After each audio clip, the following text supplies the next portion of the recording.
Salut Alex. Salut Matt, ça va? Ça va et toi? Ouais. Est-ce que t'es prêt? Bah écoute. Première rando Auvergne pour toi en tant que président? 33e? 33e rando, ouais. On en est où? Comment ça se passe? Bah écoute, c'est parti, on a ouvert l'administratif à 13 h, tout est en route, tu vois, il y a déjà pas mal de pilotes qui sont passés, technique, tout ça, les moteurs rentrent au parc. Et voilà, écoute, ça va le faire. Hein. Pas trop stressé? Non, ça va, tout est bien calé depuis un petit moment, ouais. On a une bonne équipe et...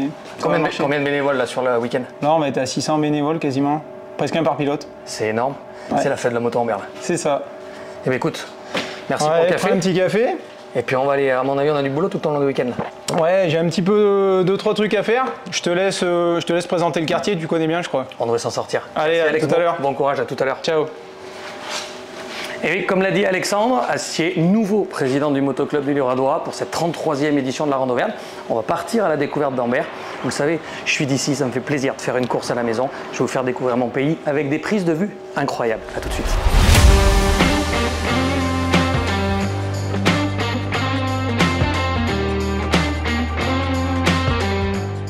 Je vous avais promis de vous emmener dans un endroit extraordinaire d'Ambert. On est au sommet de l'église Saint-Jean, le plus haut bâtiment ambertois.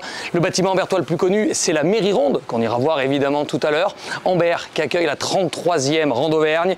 C'est la course à ne pas rater ici sur ce territoire. On est à 80 km de Clermont, 70 km de Saint-Étienne, 70 km également du Puy-en-Velay, en plein cœur du parc naturel régional Livradois-Forez. Et fin juin, eh bien, c'est cette Rando Auvergne qui fait vibrer les Ambertois et tous les gens des alentours. On va retrouver 650 pilotes au départ dans la cité de la Tresse, ici, capitale du papier et évidemment le pays de la fourme. On vous accueille à Ambert avec un plateau extraordinaire et qui de mieux pour nous en parler avec le nouveau président du Motoclub du Livradois, tout fraîchement élu, Alexandre Astier. Ouais, c'est ma première rando en tant que président, c'est vrai. Ça fait 15 ans que je suis au bureau, mais c'est la première en tant que président. Qu'est-ce qui a changé? Bah, pas grand-chose. On était un petit peu main dans la main déjà avec Stéphane. Et là, je continue un petit peu tout ce qu'on a mis en place déjà sur la rando depuis pas mal de temps. Il est toujours dans les coins. Hein. De toute façon, c'est une passion, l'organisation. Donc non, c'est clair qu'il est pas loin et puis dès qu'il y a un petit truc à faire, on se passe un coup de fil et on a un petit peu inversé les rôles, c'est tout. Comme d'habitude, le samedi au nord d'Ambert, 200 km, avec les fameux premiers CH, CH1 et CH2 qui sont tout le temps un petit peu réputés, qui font notre réputation d'être la plus enduro des classiques.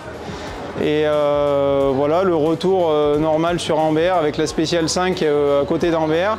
Et le dimanche, 170 km, un peu plus cool, les chemins sont moins techniques, au sud d'Ambert, pour revenir finir la boucle jusqu'à Carrefour.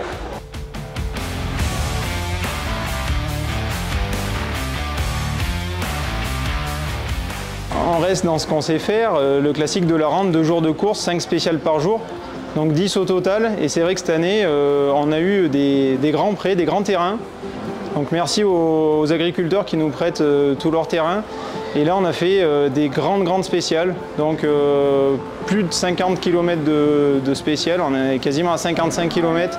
Et d'après les élites, on va être au-delà de l'heure de chrono. 1h, 1h05 de chrono, donc voilà, ça va être bien pour tout le monde. Et puis du coup, ils vont se lâcher parce qu'une petite faute ne va pas leur coûter très cher, du coup ils pourront prendre des risques, disons.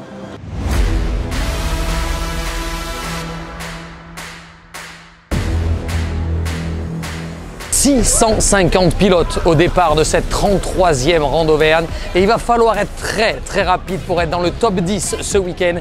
Il y a environ 30 pilotes capables de faire partie de ce top 10. Évidemment, on pense à Jérémy Taroux, ce pilote Honda qui s'est imposé l'année dernière. On pense à Thiel Leclerc, le pilote du Daffy Enduro Team qui s'est imposé il y a 2 ans. Également son coéquipier Luc Fargier. Évidemment, des pilotes avec des plaques un petit peu plus grosses. Le 12 pour Hugo Blanjou, le 16 pour Thibaut Giraudon. Chez les jeunes, Kylian Lunier également sera aux avant-postes. On pense en junior aussi à Mathis Juillard ou à Corentin Amat. Mais surtout, n'oublions pas les anciens avec notamment Julien Gauthier, Antoine Basset, Manuel Beupart, Marc Germain. Également la présence de Jérémy Miroir, l'officiel Fantique. Vous l'avez compris, ça va être la grosse bagarre ce week-end. Rendez-vous dimanche soir sur les podiums.